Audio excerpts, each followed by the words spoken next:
be built. Let's not forget, the Trans Mountain expansion was supposed to be operating this year. That turned out, like so many Liberal promises, to be not as advertised. And now we are going to miss another construction season. Now, before Justin Trudeau became Prime Minister, we had 3 private companies willing to invest more than $30 billion to build 3 nation-building projects that would have created tens of thousands of jobs and generated billions in economic activity. Those companies, Kinder Morgan, Enbridge, and TransCanada, continue to invest in pipelines, just not in Canada. But Trudeau let the radical anti-energy lobby get in the way of real action that will deliver economic benefit to the entire country. And with the project in jeopardy and with nowhere left to turn, the Liberal government purchased it with $4.5 billion in taxpayer dollars, $4.5 billion of your money.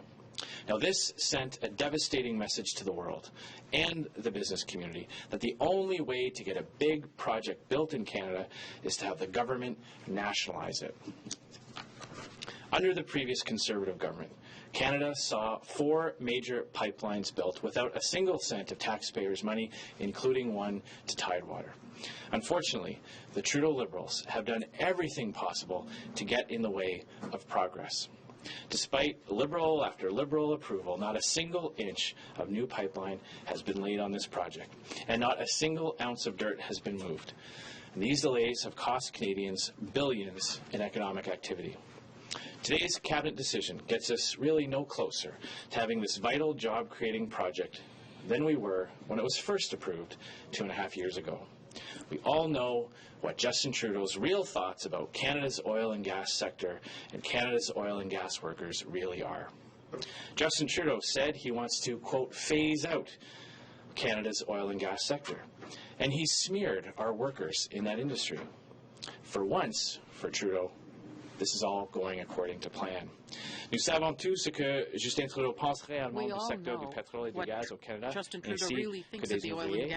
Il veut éliminer le secteur du pétrole et du gaz au Canada.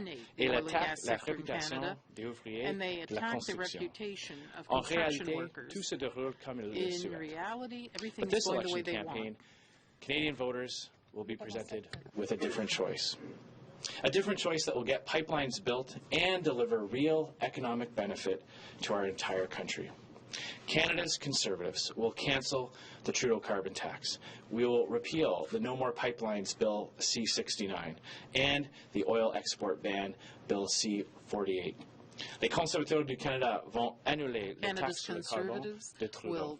Nous allons annuler le projet de loi anti-pipeline C-69 et le projet de loi C-48 contre l'exploitation de notre pétrole. We will establish clear timelines for approvals, eliminate foreign interference in the approvals process, and invoke federal jurisdiction when it is in the national interest. Conservatives have gotten pipelines built in the past, and we will do it again. Thank you very much. Merci beaucoup. Colleagues, I have my question. Let's open the première question. C'est Mathieu Goyer de Radio-Canada. Matthew Goyer, Radio-Canada.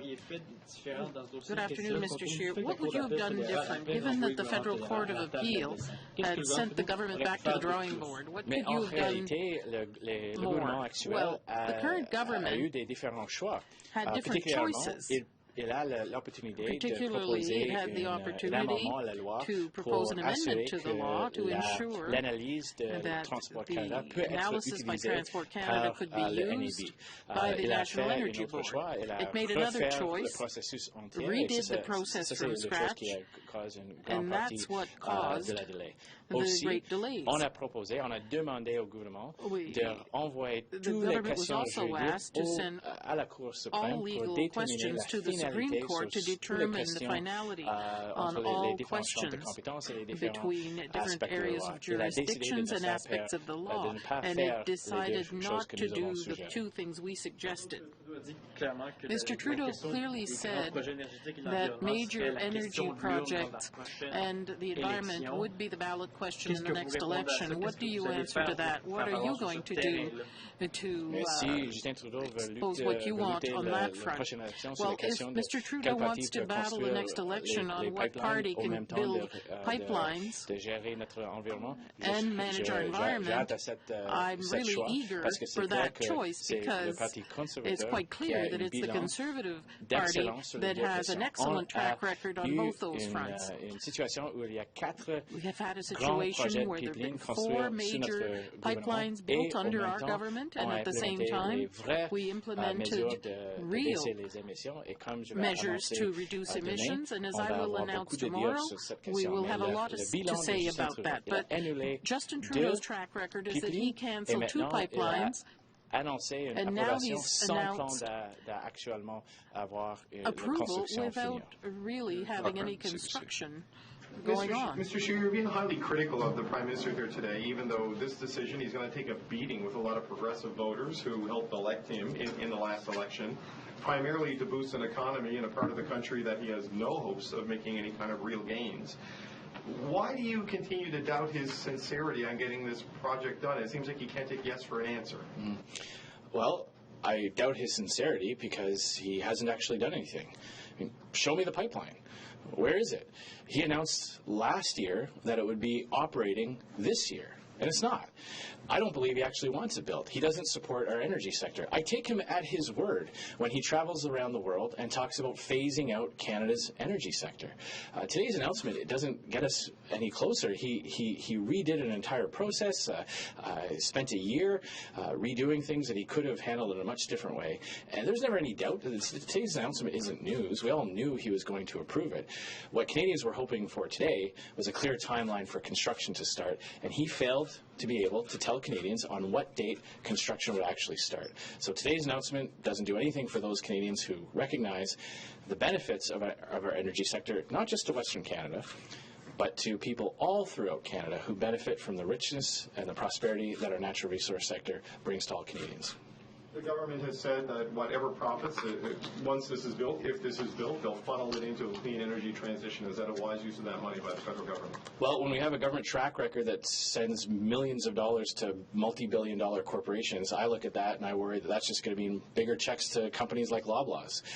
We know that they love handing out big checks to their rich friends and picking winners and losers. I don't think Canadians are going to look at that and think that that's a wise use of their tax dollars. Melanie Marquis, La Presse.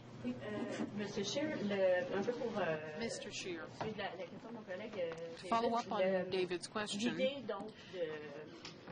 the idea of having a fund for clean energy and profits generated by the pipeline, is that is you are committing to pursuing? We will announce our own plan tomorrow.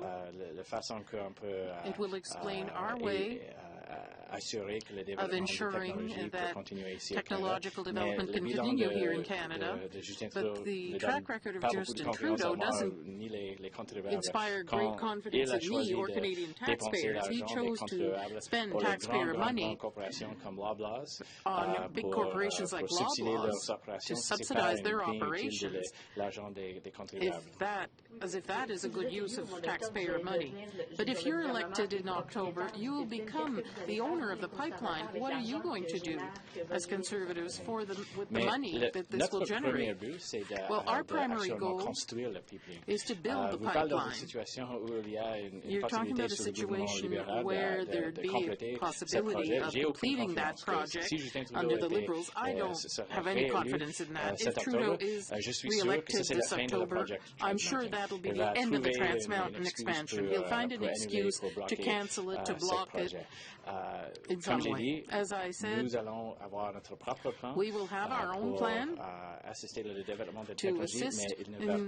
development of this technology, but it won't be based on major subsidies and checks from the taxpayers to subsidize private companies' operations.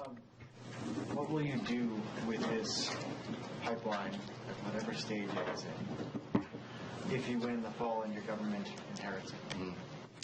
Our primary goal would be to restore investor confidence in Canada, to stop the Liberal practice of moving the goalposts side to side and back and forth, and establish clear timelines with a clear approvals process that will send the signal to the world that big projects can get built again in this country. And at that point, our goal would be to sell it back to the private sector at the best possible price that we can get for taxpayers.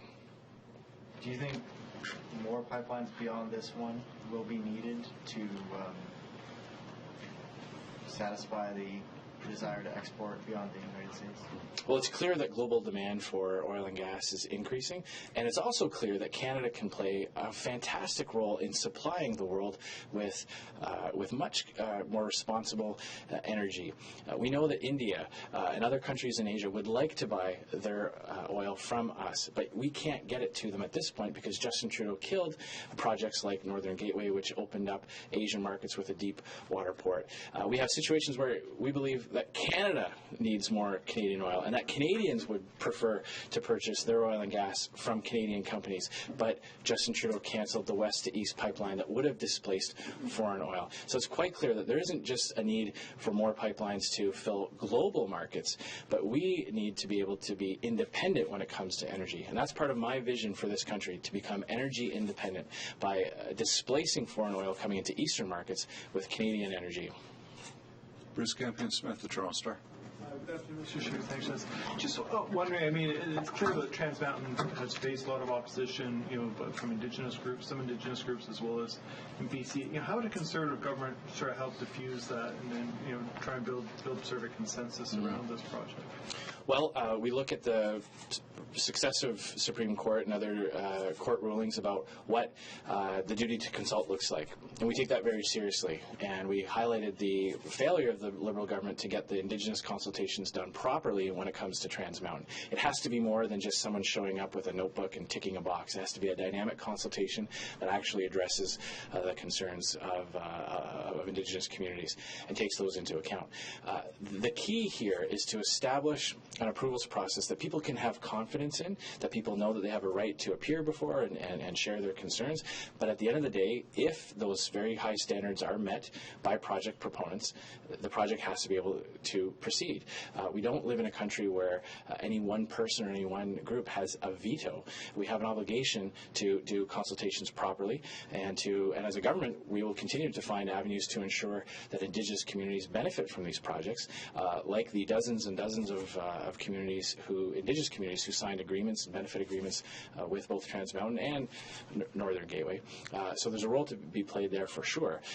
And at the end of the day, I believe that if you have that transparent and robust approvals process, there may be some people at the end of the day don't support it, but at least they can have confidence that they had their voice heard. So it's fair to assume that perhaps a reformed environmental assessment process, I mean, you talked about throwing out kind of the bills now making their way through the Senate. Sure, Would a reformed environmental process be part of what you're going to put on the table for your platform? Well, we're currently because Bill C-69 has not come into force, there really hasn't been legislative changes to the approvals process up until this point. The Liberals unilaterally imposed the upstream and downstream emissions test on Energy East, which effectively killed that project and prevented our ability to get Western Canadian oil into Eastern Canadian markets, a standard that is not applied on any other industry in Canada. What we're talking about, and I've announced an action plan to get pipelines built in this country that includes very clear timelines. It includes ensuring that federal jurisdiction is upheld, fast-tracking all jurisdictional questions and legal questions around it so we can get certainty once and for all. In addition, I've also announced working towards a national energy corridor, which can get all of these assessments done out of the way early and create a path of certainty that private sector proponents can then come in knowing that those questions have been settled, and they can use investors' dollars, not taxpayers' dollars, to get these big projects built, whether it's hydroelectricity coming from Quebec or supporting our oil and gas sector. Mr. Scheer, it's Tom Korski of the Blackwood. On the finances, 4 times last year, Commons committees rejected Conservative and Democrat motions to have hearings on the cost. Are there cost-plus contracts with subcontractors? We don't know. Is the Crown Corporation that owns the pipeline budgeted for what it acknowledges are risks? We don't know. You have 1 hour with Mr. Sohi in the Natural Resources Committee on Friday on a Conservative motion, 1 hour, on about $14 billion. Can you comment on that? Mm-hmm. Well, accountability has not been anything that this government has been known for. And you're absolutely right to point out the fact that they have shrouded this entire deal in a great deal of secrecy. The unknown costs and the unknown risks that Canadian taxpayers are on the hook for are causing a lot of people anxiety. And it does not give any kind of assurances to taxpayers to know that they got a good deal on this or that they got a fair deal. I think it's shameful that they have not been more transparent for this. They just went out and bought a $4.5 billion decades-old pipeline without a path to expand it. And they're asking Canadians to take them at their word that we as taxpayers got a good deal. I'm not buying that. It's also shameful that they are not making themselves available to Parliament. And I should take this opportunity to note, they are starving the Auditor General of much-needed funds for him to conduct these types of reviews, both, in many different areas. So it's a pattern of behavior. It's a pattern of a cloak of secrecy around big, big, big decisions that cost taxpayers a lot of money. So my only follow-up is, would you commit any future Conservative government to, if not releasing the contract, having extremely fulsome parliamentary hearings, come one, come all, full disclosure of cost, so the public knows exactly what they're in for? Mm-hmm. Well, first of all, I would say that it's not my intention to ever have to purchase things from the private sector to get them built. But with that being said, I do think that taxpayers have a right to know. The principle of responsible government is that you, as the taxpayer, have a right to know where it's being spent and under what parameters. We've seen this government hide behind cabinet confidences before and invent excuses not to release information.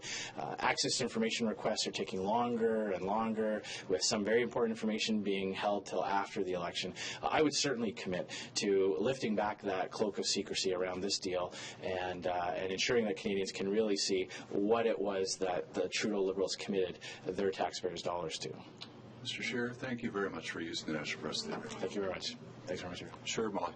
Mr. Scheer, there's been a strong sense of alienation in Alberta. Will this expansion help? I don't believe that we are at the point where we can talk about this expansion getting completed. And the reason why I say that is under this government. And the reason why I say that is because this is not the first time that they've announced this decision. We should not be celebrating a re-announcement of an approval. We should be demanding Justin Trudeau to establish a clear timeline on actually getting this built. I do believe that when we have a government, a Conservative government, that provides a clear path to getting pipelines built and getting our natural resources to market, that will show all Canadians that the federal government supports every region of this country and ensures that every region and every sector in this country can prosper and grow. And I believe that will help bring all Canadians together. Alberta has been asking for this. There's a timeline. We know that there will be shovels in the ground by the summer. I don't know that. Justin Trudeau promised that it would be operational this year. And again, where is it? Show me the pipeline. Where is it? He promised last year that it would be built and it would be operational this year. So now he's coming out today and offering a vague notion that a shovel somewhere may be in the ground before the end of 2019. I'm not sure about you, but I'm not going to put any money on that actually coming true. Mr. Scheer, thank you very much. Thanks very much. Appreciate it. And broadcasters will be bringing in the NDP, the Bloc Québécois, and the Greens as soon as possible. Stay with us.